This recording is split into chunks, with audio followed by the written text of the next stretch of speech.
안녕하세요, 희원쌤입니다. 연자TV는 연애와 결혼 생활에 대한 고민을 풀어드리는 상담을 전문적으로 하고 있는 연애상담 R&D 브랜드 연애자격의 공식 유튜브입니다. 오늘 영상에서는 나는 나 자체로도 사랑받아 마땅한 사람이다 라고 믿으시는 분들께 일침을 날려드리는 내용을 준비를 했습니다. 시작부터 좀 싶으시죠? 무슨 이야기를 제가 앞으로 하려고 하는지 궁금하신 분들은 영상을 끝까지 보시는 게 좋을 것 같아요. 일단 오늘 영상 같은 경우는 시리즈 영상이에요. 지난번에 이 시리즈의 첫 번째 영상을 제가 올려드렸었죠. 지금 이 시리즈는 자연인 특집 시리즈고요.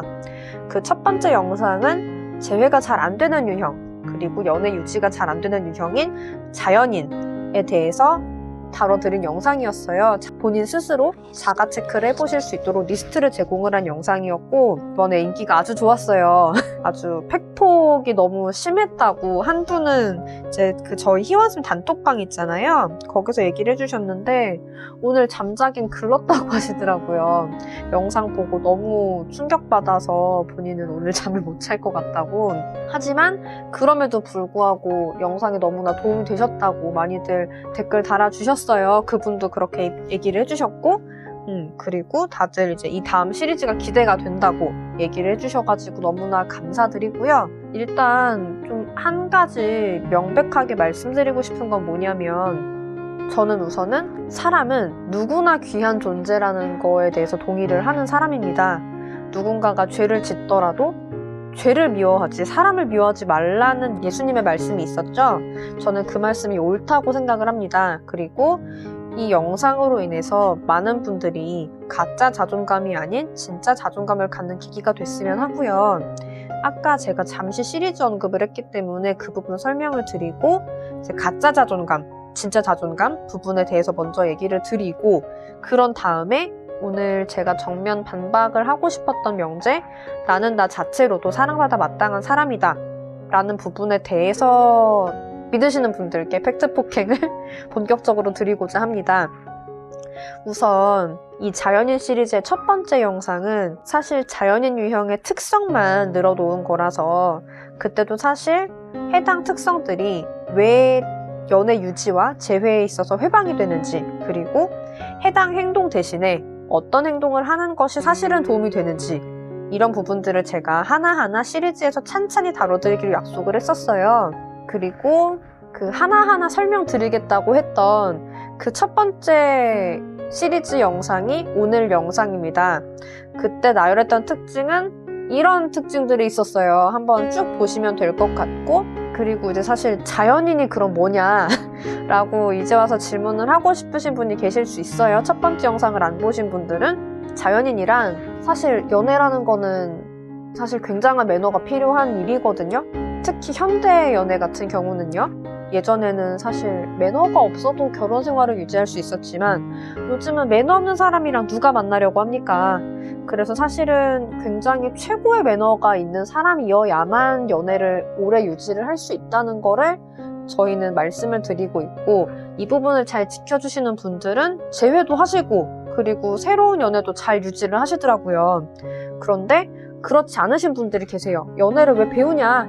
라는 생각을 가지신 분들은 그쵸, 자연스럽게 연애를 하시거든요. 자연스럽게 내가 화가 나면 화를 내고 막말을 하고 싶은 막말을 하고 그러다 보니까 상대가 상처를 받고 나도 또 그 상대에게 상처를 받고 그 상처들이 쌓여가면서 관계가 파탄이 되고 이별을 하고 그렇게 내가 원치 않는 시점에 이별을 당하게 되는 그런 안타까운 일들을 겪으시는 분들이 자연인 분들이세요. 그래서 이분들이 본인 스스로 이런 행동들이 자연인의 행동이다라는 걸 알면 고칠 수 있잖아요. 그래서 이번 특집에서는 자연인 분들에 대해서 집중적으로 다뤄드리고 있고 오늘 그 자연인의 중요한 마인드 중에 하나가 바로 나는 나 자체로도 사랑받아 마땅한 사람이다 라는 마인드예요. 그래서 너무나 제가 하는 말이 충격이실 수 있지만 그래도 끝까지 보시는 게 여러분들의 행복한 연애와 결혼 생활에 도움이 되실 거라고 봐요. 충격적이시겠지만 끝까지 봐주시면 좋을 것 같고요. 우선 그러면 제가 아까 말씀드린 것처럼 자존감에 대해서 먼저 얘기를 드리려고 해요. 무슨 말이냐면 자존감에 대해서 많이들 고민이신 분들이 많이 계시죠. 나는 자존감이 높은 편이야 라고 생각하시는 분들도 사실 자존감이 낮은 분들을 보면 내가 저렇게 될 수도 있지 않을까 걱정이 되기도 하잖아요. 그럼 사실은 우리가 어떤 개념에 대해서 정확히 안다면 그 개념을 가지고 우리 생활에 잘 활용을 하는 게 되게 쉬워지거든요. 하지만 내가 그 개념을 잘 모르고 있을 때는 활용하기가 되게 어려워요. 그렇기 때문에 오늘 여러분들한테 자존감에 대한 개념에 대해서 약간 설명을 드리는 게 오늘 주제를 다뤄드리는 데 있어서 탄탄한 밑바탕이 될 것 같아요. 자, 우선은 제가 아까 거짓 자존감에 대해서 말씀을 드렸잖아요. 그러면은 자존감이면 자존감이지 뭐는 가짜 자존감이고 뭐는 진짜 자존감이고 그게 뭐냐라고 생각하실 수 있어요. 설명을 드릴게요. 우선 이 거짓 자존감 같은 경우는 우리가 좀 더 익숙한 표현으로 따지자면은 근자감이에요. 근거 없는 자신감이라고 부르죠. 이 근자감이 높으신 분들의 특징은 사실 존중받고 싶어 하시는 분들이라는 거예요. 사실 모든 분들은 존중받고 싶을 거예요. 당연하죠. 존중 안 받고 싶은 사람이 세상에 어디 있겠어요. 그런데 존중을 받고 싶다는 욕구가 지나치게 세신 분들이 계시고 사실은 그런 욕구를 우리는 자존심이라고도 불러요. 즉, 자존심이 세다는 거는 내가 사실 존중받고 있지 못하다는 생각이 들기 때문에 자존심이 센 거라고 볼 수가 있거든요. 내가 나 스스로 나를 존중을 하고 남들도 나를 존중하고 있다고 믿고 계신 분들 같은 경우는 자존심을 세우지 않아요. 그런데 내가 자존심을 세운다는 거는 주변 환경이 나를 사실 존중하고 있지 않다고 느끼기 때문에 내가 나 스스로 좀 더 괜찮은 사람으로 보이고자 일종의 허장성세를 부리고 있다는 거라고 볼 수 있거든요. 그리고 한편으로 그렇다고 하면 사실은 다른 사람들이 나를 존중하고 있을 수도 있잖아요. 그럼에도 불구하고 나는 저 사람들이 나를 존중하지 않을 수도 있다고 생각을 하고 있는 거기 때문에 이건 일종의 피해의식으로 해석을 할 수도 있어요. 그래서 이런 상황에서 내가 자존감을 높이는 나 스스로를 지키는 방법으로 많이들 선택하시는 부분이 뭐냐면 자존심을 부리는 거예요. 아까 말씀드린 것처럼 네가 뭔데? 라는 생각으로 내가 계속 버티다 보면은 일종의 허세와 같은 그런 어떤 거짓 자존감이 생기거든요. 그리고 그게 제가 아까 말씀드린 근자감이죠. 사실 근거는 없는 거예요. 이 자신감에. 근거는 없지만 그냥 네가 뭔데? 라는 생각으로 너를 무시하다 보니까 네가 낮아지는 거죠. 나의 머릿속에서. 네가 낮아지니까 나는 반대로 높아지겠죠. 그런 느낌으로 올라간 자존감이라고 보시면 돼요. 그래서 이런 근자감으로 가득하신 분들의 특징은 기분 상하는 조언이 들어왔을 때 이걸 공격을 하고 무시합니다. 왜냐하면 이걸 무시하지 않으면 나의 자존감은 거짓 자존감이기 때문에 너무나 쉽게 무너지게 되고 그럼 내가 버틸 수 없기 때문이에요. 그래서 나는 혹시나 그런 거짓 자존감을 가진 사람이 아니었나 한번 생각을 해보시면 좋을 것 같고요. 그리고 그러면은 자존감이란 대체 뭐냐, 진짜 자존감이 뭐냐라고 생각하실 수 있어요. 진짜 자존감은 두 가지로 나눠져요. 첫 번째는 유리 자존감이고 두 번째는 무적 자존감이에요. 유리 자존감은 뭐냐면 자신감으로 만들어진 자존감을 이야기를 해요. 이거는 나 스스로 타인보다 내가 사실 괜찮다, 내가 낫다 라고 생각하는 그런 마음이에요. 그리고 자신감을 높이게 되면은 자존감과 함께 자존심도 발달을 하게 됩니다. 하지만 자신감이라는 거는 나 스스로 나는 딴 사람보다 괜찮은데? 나는 좀 잘하는데? 이런 생각이 들어야지 자신감이 생기는 거잖아요. 그러려면은 내가 사실은 실제로 누군가보다 낫기는 해야 돼요. 내가 뭔가 잘하는 게 있다든지 혹은 뭐 내가 뭐 굉장히 외모가 괜찮다든지 뭔가 나 스스로 나는 타인보다 정말 괜찮다고 느낄 만한 그런 부분이 필요한데 그런 자신감의 원천이 되는 그런 자질이 약화되거나 혹은 나 스스로 예를 들어서 내가 정말 외모로서 자신감이 높은 사람이라고 생각을 해볼게요. 그러면은 내가 뭐 굉장히 잘생겼거나 뭐 굉장히 예쁘겠죠. 그러면은 내가 이걸 가지고 자신감을 느낄 정도면은 내 주변 그 어떤 사람들도 나보다 그렇게 뭐 예쁘거나 잘생기면 안 되는 거예요. 그쵸? 내가 정말 다른 사람들보다 괜찮아야 자신감이 생기는 거니까. 그런데 예를 들어서 내 주변에 나보다 더 예쁜 사람, 나보다 더 잘생긴 사람이 예를 들어 나타난 거예요. 혹은 예를 들어 그거인 거죠. 내가 정말 외모로선 자신감이 너무 높았고 그래서 내가 점수를 따고 싶은 모든 사람들이 나를 그로 인해서 좋게 평가를 했는데 예를 들어 나보다 잘생기거나 예쁘지도 않은데 그 사람들로부터 더 높은 점수를 따는 사람들을 봤을 때 예를 들어 내가 자신감 있게 느꼈던 그런 자질이 약화되거나 혹은 그 부분에 있어서 나를 압도하는 존재 혹은 내가 뭐 잘생겼든 예쁘든 나를 인정하지 않는 그런 존재가 생기게 되면은 이렇게 자신감으로 세운 자존감은 쉽게 무너지게 돼요. 무슨 말인지 가시죠? 그리고 그럼 제가 마지막에 말씀드리고자 하는 자존감이 사실은 여러분들이 제일 궁금한 자존감일 거예요. 정말 무적인 자존감은 어떤 거냐라고 질문을 하신다면 저는 이렇게 말씀을 드리게 될 것 같아요. 제가 코로나 시국 이전에는 한 달에 한 번 정도씩 재능기부 특강을 했거든요. 그때는 자긍심에 대해서도 다루고 애착 유형에 대해서도 다뤘어요. 그리고 제가 말씀드리고는 자긍심이 바로 이 무적의 자존감이라고 볼 수 있는데요. 조금 더 널리 알려져 있는 표현으로는 회복탄력성이라고 볼 수 있을 것 같아요. 회복탄력성은 내가 정말 무너졌다가도 오뚜기처럼 다시 일어날 수 있는 그런 힘이 회복탄력성이죠. 사람의 자존감은요, 사실 그냥 저절로 높아지진 않아요. 그게 아니라 견고한 성을 쌓으려면 이게 한순간에 되는 게 아니라 진짜 내가 벽돌 한 장부터 시작해가지고 이걸 탄탄하게 쌓아 나가야 되는 거잖아요.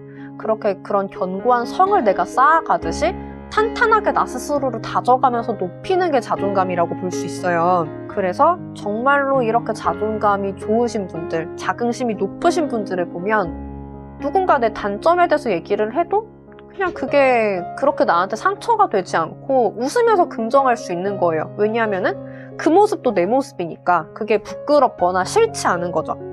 내가 만약에 뭔가 부족하다고 해도 나 스스로 그거 채우고 싶다고 생각을 하면 채우면 되는 거고 그게 나한테 자존심 상하는 일이 아닌 거예요. 그리고 누군가 나에게 조언을 하면 물론 조언을 구분해야 돼요. 비난을 하는 사람이 있고 비판을 하는 사람이 있고 조언을 하는 사람이 있는데 어쨌거나 그런 내가 기분 나쁘게도 들을 수 있는 그런 비난이나 이런 게 아니라 진짜 조언을 누군가가 해줬을 경우에는 그 부분에 대해서 내가 스스로 받아들일 만하다라고 인정하는 조언에 대해서는 기분 상하지 않고 받아들일 수 있는 분들이 자존감이 높으신 분들이에요. 그래서 여러분들의 자존감에 대해서 한번 이렇게 들으면서 점검을 스스로 해보셨을 것 같아요. 그리고 특히나 자연인분들은 거짓 자존감이 세신 분들이 많아요. 그러다 보니까 사실은 그런 분들의 경우에 나는 사랑받아 마땅한 사람이다. 나 스스로, 나 자체만으로도 이렇게 생각하시는 분들은 그 생각만으로 연애에 타격을 입으세요. 사실 자존감이 높으신 분들, 진짜 자존감이 높으신 분들이 이렇게 생각하시는 거는 나쁘진 않거든요. 왜냐하면 그런 마인드로 인해서 실수하는 일이 없어요, 이런 분들은. 하지만 만약에 내가 정말 자긍심이 없고 오히려 자존심이 되게 센 사람이라고 하면 나는 나 자체로도 사랑받아 마땅한 사람이라고 생각하는 것만으로 정말 연애에 타격을 입으실 거거든요. 특히나 내가 이별을 했는데 재회를 하고 싶다. 내가 정말 소중한 사람을 만나서 이 사람이랑 잘 유지를 하고 싶다. 라고 생각하는 순간에 사실 잘못된 행동을 하시게 될 가능성이 있어요. 그러면은 이게 왜 그런 거냐? 라고 질문을 하실 거예요. 뭐가 문제냐면 연애라는 건 제가 앞서 자연인에 대한 개념을 설명을 드리면서도 얘기를 드렸지만 중요한 거는 서로 굉장히 매너를 잘 지켜주는 거거든요. 왜냐하면 여러분 입장 바꿔 생각을 해보세요. 누가 나한테 매너를 잘 지켜주면 그 사람이 좋나요? 혹은 누군가 나에게 매너를 안 지켜주면 그 매너를 안 지켜주는 사람이 좋나요? 사람들은 당연히 나한테 잘하는 사람 좋아해요. 매너 있는 사람을 좋아하는 거죠. 같은 조건이라고 하면. 그런데 요즘 많은 분들은 아무하고나 연애를 안 하려고 해요. 차라리 내가 좋은 사람이 아닐 것 같으면 연애를 안 하고 말지 연애를 꼭 하려고 하진 않거든요. 그러다 보니까 사실 정말 뭐 예뻐서, 뭐 잘나서, 뭐 스펙이 좋아서 남들이 다 괜찮다고 해서 내가 누군가랑 연애를 하다가도 그 사람이 정말 매너가 없고 나한테 별로인 것 같으면 그 사람이랑 연애를 안 한다는 거예요. 이게 내 입장에서는 그렇잖아요. 다른 사람 입장에서는 내가 어떤 사람으로 보일까요? 난 정말 매너가 좋은 사람일까요? 나보다 더 매너가 좋고 나와 비슷한 그런 특징이 있는 사람이 있다면 누가 더 가치가 높을까요? 연애에 있어서, 결혼에 있어서, 그쵸? 당연히 나보다 좀 더 매너가 세련된 사람일 거예요, 그쵸? 여러분은 여러분 스스로 매너가 세련됐다고 생각하시나요? 사실 세련된 매너를 갖추는 건 쉽지 않아요, 특히 연애에서. 왜냐하면 연애라는 거는 우리가 사무적으로 할 수가 없어요. 사무적이지 않고 저 사람의 행동이나 말이나 이런 게 우리한테 영향을 되게 많이 미친단 말이죠. 그러다 보니까 저 사람이 나에게 잘할 때 나도 잘해줄 수 있지만 내가 서운한 경우가 있잖아요. 내가 감정이 상하는 경우, 저 사람도 사람이니까 잘못을 하겠죠. 그러면 그런 경우에 굉장히 사람 기분 나쁘게 행동하시는 분들이 계세요. 나 기분 나쁜 거 다 티를 내시고 그런 분들이 계시거든요. 물론 기분이 나쁘니까 기분 나쁜 티를 내겠죠. 문제는 우리가 연인이라고 하면 상대분이 일부러 나를 기분 나쁘라고 잘못을 했겠냐는 거죠. 아닐 가능성이 높겠죠. 그러면은 사실은 저 사람이 일부러 나 기분 나쁘라고 한 행동이 아닌데 내가 그로 인해 기분이 나빴을 때 내가 기분 나쁜 티를 낸다면 저 사람 입장에서는 나랑 있는 게 편할까요? 불편할까요? 매너란 저 사람을 편하게 해주는 건가요? 불편하게 해주는 건가요? 그쵸? 내가 기분이 나쁠 수 있어요. 근데 그렇다고 해서 저 사람 기분까지 상하게 만들었을 때 이 관계가 얼마나 잘 유지가 되겠느냐는 거예요. 그리고 이게 나의 성격이다라고 말씀하시는 분들이 계시거든요. 아, 전 예민해서 그래요. 이렇게 얘기를 하시기도 하고, 그럼 사실은 그런 분들 같은 경우는 상대가 좀 많이 지치게 돼요. 그러니까 사실은 내가 나 자체로 사랑받을 거라고 생각을 하시게 되면 문제가 뭐냐면 이 사랑이라는 개념부터 사실 잘못 알고 계실 가능성이 있다는 거예요. 사랑이라는 건 감정이거든요. 감정은 사실 변화할 수 있어요. 여러분 생각을 해봐요. 기분 나쁜 일 있으면 화가 날 수 있죠. 내가 화가 났어. 그럼 그 화난 상태가 계속 유지가 되나요? 아니란 말이에요. 화는 언젠가 풀릴 수도 있어요. 내가 언젠간 웃기도 하겠죠. 그런 것처럼 사랑이라는 것도 역시 감정이기 때문에 변화할 수 있어요. 여러분들이 사랑을 마치 무슨 동화 속에 나오는, 신화 속에 나오는 그런 영원한 그런 어떤 가치를 가진 것으로 착각을 하시게 되면은 내가 앞으로 정말 행복한 관계를 영위를 하는 데 있어서 굉장히 많은 에러가 생기거든요. 여러분 미모사라는 거 혹시 아시나요?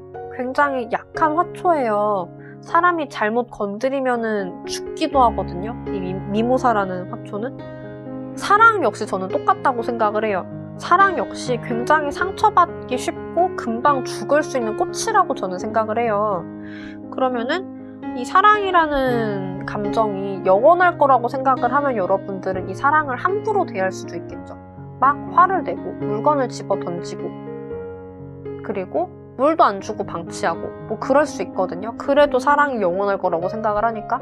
문제는 이 사랑이라는 거는 영원한 게 아니라 제가 아까 말씀드린 것처럼 굉장히 잘 죽을 수 있는 연약한 꽃이라는 거예요.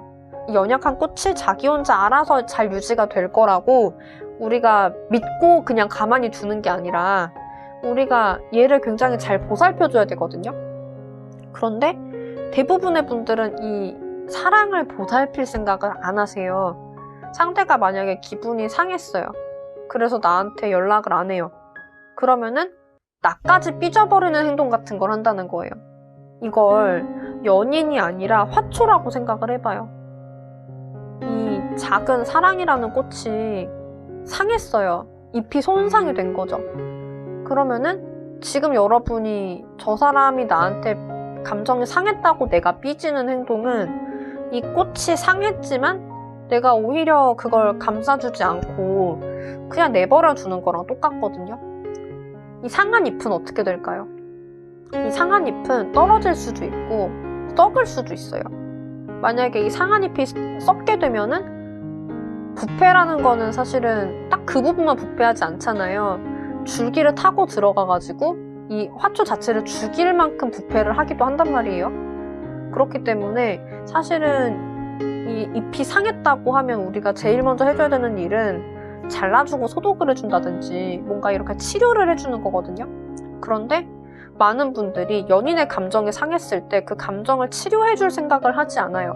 오히려 그 감정을 혼자 풀지 못하는 사람을 보고 나까지 감정을 상하는 것, 나까지 기분 나쁘다고 여기면서 알아서 본인이 감정을 잘 추스르고 오길 바라는 거죠. 오히려 감정이 상해서도 나에게 잘하길 바라는 분들 너무 많고요.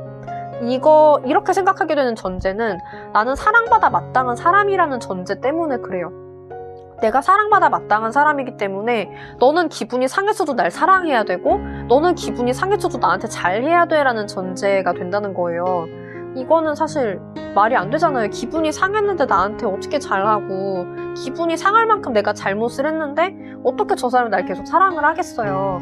말이 안 되는 건데 나는 나 자체로도 사랑받아 마땅한 사람이다라는 전제가 굉장히 문제가 되는 거예요.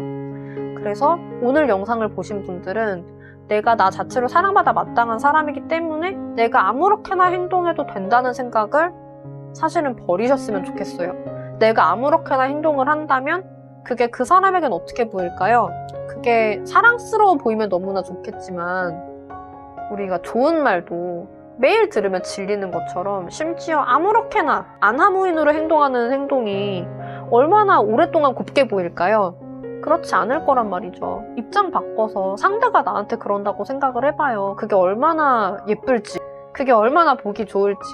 그래서 관계란 정말 제가 아까 말씀드린 것처럼 잘 죽는 꽃과도 같아요. 그래서 여러분이 물도 잘 주고 햇빛도 잘 드는 곳에다가 놔주고 영양제도 주고 벌레도 잡아주고 그러면서 보살펴야지만 이 꽃이 무럭무럭 이쁘게 자라고 오래오래 향기를 내뿜는 거란 말이에요. 근데 여러분이 이 꽃을 함부로 대하게 되면 연애는 금방 쫑이 나요. 이 꽃은 금방 죽을 수밖에 없어요. 그래서 이 꽃은 그냥 나는 나 자체로도 사랑받아 마땅한 사람이기 때문에 영원할 거라고 생각을 하게 되시면 아까 제가 말씀드린 그런 내용들처럼 문제가 생길 거예요. 그래서 그렇게 내가 착각 속에 이 꽃을 방치하고 착각 속에 이 꽃이 잘 죽을 수밖에 없는 행동을 하시기보다는 어떻게 이 꽃이 정말 오래도록 유지가 되게 만들지 이걸 고민을 해주시면 좋겠어요. 그래서 그렇게 나부터 이 사랑이라는 꽃을 정말 잘 유지를 시키겠다는 마음을 가지고 정말 이 꽃을 잘 보살피는 그런 행복한 정원사가 되셨으면 좋겠어요. 많은 분들이 연애를 못한다는 건 내가 마치 서투른 정원사가 된 거랑 똑같아요.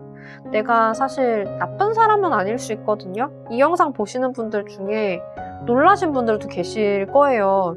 그리고 본인의 과거를 생각을 하면서 내가 나쁜 사람이었구나 라고 자책하는 분들도 계실 거라고 봐요. 근데 저는 여러분이 나쁜 사람이라고 생각하진 않아요. 여러분이 나쁜 사람이었으면 이 영상도 찾아보지 않으셨을 거라고 생각을 하거든요. 내가 정말 행복한 연애를 하고 싶고 내 옆에 있는 사람도 행복했으면 좋겠기 때문에 이 영상을 보고 계시는 거라고 생각을 해요. 연애 자격 유튜브는 그런 분들이 보는 영상이니까요. 그렇다고 할지라도 여러분들은 이런 걸 몰랐기 때문에 잘못을 했을 수는 있어요. 그리고 과거는 사실 한 번 지나갔기 때문에 돌이킬 수 없죠. 하지만 여러분이 지금이라도 알았잖아요. 그러면은 여러분은 좀 더 좋은 정원사가 된 거라고 볼 수 있을 것 같아요.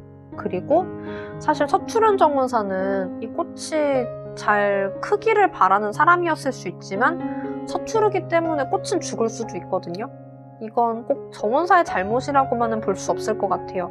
그냥 타이밍이 안 좋았던 거죠. 정원사가 좀 더 좋은 지식을 가지고 좀 더 좋은 스킬을 가지고 꽃을 돌볼 수 있었다고 하면 꽃은 오래 피었을 수 있었을 거예요.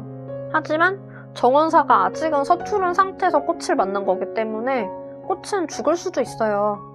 그리고 재회란 그 꽃을 다시 살려내는 작업이라고 봐야 될 것 같아요.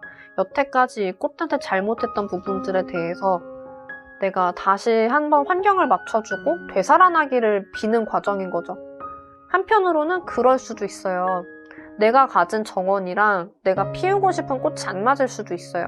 그러면은 정원사가 아무리 솜씨가 좋아도 이 꽃을 잘 피우기란 어려울 수도 있겠죠. 그래서 저는 여러분들이 가진 정원이 어떤 정원인지, 내가 피워야 하는 꽃은 어떤 꽃인지, 그 꽃이 오래도록 향기를 잃지 않게 만들려면 내가 어떻게 보살펴야 하는지, 이런 것들에 대해서 여러분들이 알아갈 수 있으면 좋겠어요. 그래서 그런 마음으로 저는 연애 자격 유튜브를 운영을 하고 있거든요. 그래서 오늘 영상이 만약에 좋았다고 하시면 좋아요와 구독을 잊지 말아주시고요. 그리고 오늘 이야기를 들어보니까 제 연애에 대해서 진단을 해주셨으면 좋겠다. 혹은 저도 상담을 받고 싶다. 이런 분들 계실 거예요. 그리고 사실 연애 자격 유튜브는 연애를 오래 지속을 하고 싶으신 분들, 새로운 연애를 나에게 맞게 시작하고 싶으신 분들도 보시지만 재회를 원하시는 분들도 보시거든요. 특히나 나의 재회 가능성이 궁금하신 분들, 이런 분들은 뒤에 보시면 안내 부분 나갑니다. 진단지 제출해 주시고 카톡 연락 주시면 저희가 진단지에 적어주신 상황을 좀 찬찬히 봐드릴게요. 그리고 같이 의논을 해드리겠습니다. 오늘도 저는 여러분의 행복한 연애와 결혼 생활을 응원드리겠습니다.